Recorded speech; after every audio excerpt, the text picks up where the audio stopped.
Hi Facebook Live, my name is Tia Danceloni and I'm an enrolled agent with the IRS. And I'm also a member experience manager for Stride's tax product, Stride Tax.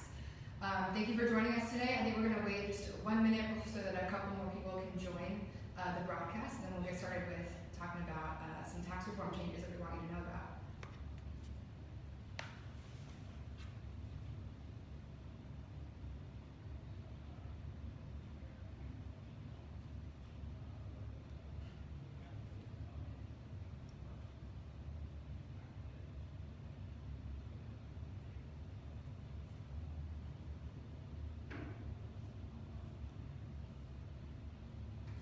Okay, so I think we have a few more people who have joined us so far, so I'll go ahead and get started. Once again, my name is Tia Danceloni. I'm excited to talk about some tax reform changes with you today.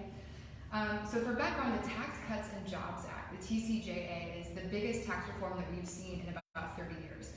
The last tax reform was in 1986, and this past one was passed at the end of 2017. So it's a big change after a long time. So this new act puts into place new regulations that affect all types of Americans, whether you're self-employed or not. But we're going to focus on a couple things that may specifically affect self-employed taxpayers. And for self-employed, Stride is explaining how a couple of these changes may affect you in a series of 3 Facebook Live videos. This is the second segment. If you missed the first one, you can find it on our Facebook page and in the comments below as well. Be sure to like this broadcast and share it with all of your tax deadline and feel ready to file. And if you have any questions or comments that come up during this video, feel free to comment them below, and we'll make sure to address them today. Tune in on Monday for the last segment in the series. We'll cover some details about some things that you won't be seeing this tax season, so a couple of things that will not have changed or that may have been taken away. And of course, like us on Facebook, follow us on Twitter, and check out our blog if you want to read in more detail about any of the subjects that we talked about today. So there are a couple of new items that came from tax reform that are coming into play this tax season that I want you to be aware of. So the first is new tax brackets. So the income limits for all tax brackets were adjusted, as well as the rates at which you're taxed within each bracket.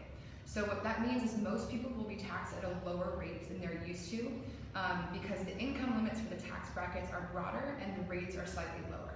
Note that it is possible that your tax rate may not change at all, but for most people you'll see a slight change in the rate at which you're taxed. Additionally, there are new changes to child and dependent tax credit laws. So the child tax credit, which has been around for about 20 years, offers a fixed amount of money per qualifying child under 17 or qualifying dependents as a tax credit to you. So there are a couple changes to this tax credit, specifically the child tax credit. So one, you can now get a credit of up to $2,000 per eligible dependent instead of the previous limit of $1,000. So the credit did double for this tax season. Additionally, the IRS will only refund the child tax credit up to $1,400. So it's a refundable tax credit. When I say it's refundable, I'll give you a little background on what that means. So tax credits reduce how much you owe in taxes.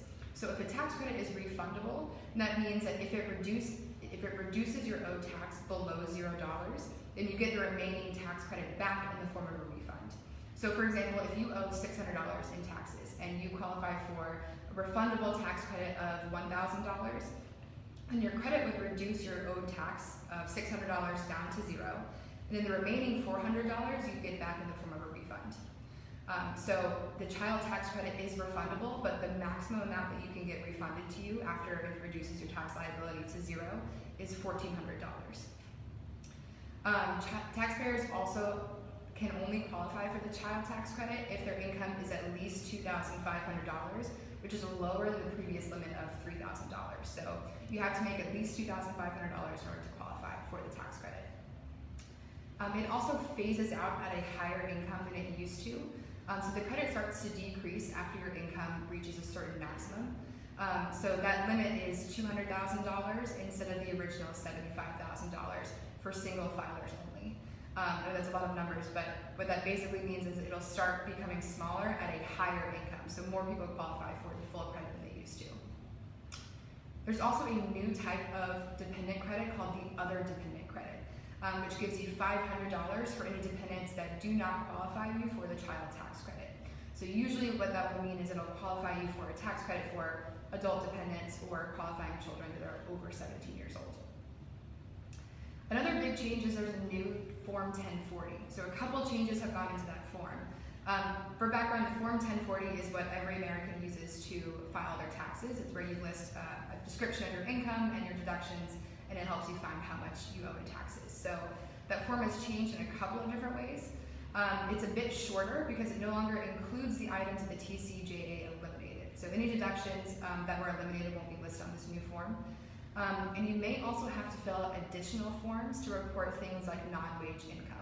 So the form basically covers the most common types of income and deductions, and if you have a less common type of income reduction, you may have to fill out an extra form alongside your Form 1040 just to describe that kind of income or deduction.